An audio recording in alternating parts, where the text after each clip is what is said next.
May babala si DILG Secretary John Vic Remulla sa mga may arrest warrant kaugnay sa anomalya sa flood control projects. Detalye tayo sa ulat on the spot ni June Veneracion.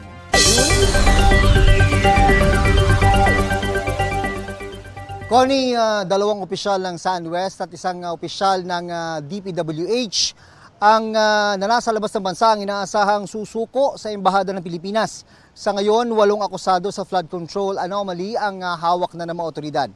Isa ang sumuko si Gerald Pacanan na Regional Director ng DPWH sa Mimaropa at 7 ang arestado ng PNP at NBI sa mga personalidad na may warrant of arrest sa Sandigan Bayan kaugnay ng anomalyang flood control project sa Oriental Mindoro. Sa 8 pinaghahanap, 4 ang nasa labas ng bansa, kabilang si dating Congressman Zaldico. Sabi ni Interior and Local Government Secretary John Vic Remulla, maliban kay Ko, nagpahayag na ang 3 akusado na nasa labas ng Pilipinas na susuko sila sa mga embahada natin sa mga bansa kung saan sila nandoon. Sabi naman ni Remulla na meron silang impormasyong may isa pang pasaporte na ginagamit si Ko. Hindi lang daw malinaw sa ngayon kung ito ay nasa ilalim din ng kanyang pangalan. Inaasahan ni Remulla na meron ng lalabas sa red notice mula sa Interpol laban kay Ko. Sa mga pinaghahanap pa, nagbabala si Remulla na kahit saan sila mapunta ay hahabulin sila.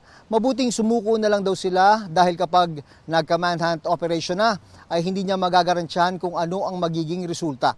Kinumpirma ni Secretary Remulla na pagmamayari ng Vice Mayor ng Bansud Oriental Mindoro ang bahay kung saan nahuli kahapon si DPWH official Dennis Abagon. Inaalam pa nila ang sirkumstansya kung paano napunta sa nasabing bahay si Abagon. Wala pang pahayag ang binanggit na opisyal.